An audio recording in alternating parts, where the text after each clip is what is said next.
Ladies, I'm gonna drop 2 nuggets real quick about having sex before marriage. First thing is, just because that man tries to have sex with you doesn't mean that that man isn't from God. I knew God sent my wife. After I told her that God told me that she was my wife, she let me know that God had told her I was her husband. So we knew that God sent us to each other. Mind you, she had been abstinent for years before she met me.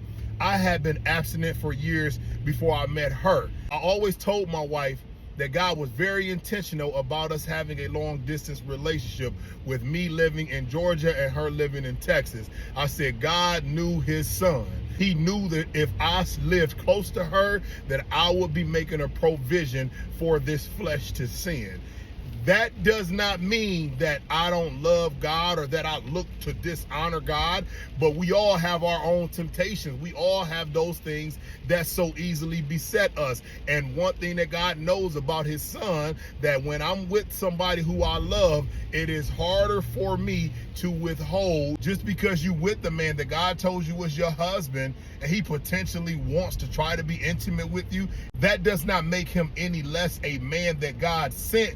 What that makes him is a man, and God gave him desires. What I do encourage you to do while courting a relationship that God ordained is to either have people go out with you. Don't spend time alone, because that is going to make it a lot harder for you to withhold yourself, and that is also going to make the relationship a whole lot more complicated, because you have jumped the gun and have moved ahead of God into having sex, which is fornication, without being married. The second thing that I want to say is, ladies, in your abstinence, my encouragement to you is, when you do have a guy that can't control himself and he's doing everything he can, like he has no conviction, run, because that man probably been sleeping around. And oftentimes women who have been abstinent for long periods of time have done a lot of inner work, have been to therapy, have been doing things to allow God to take them through healing.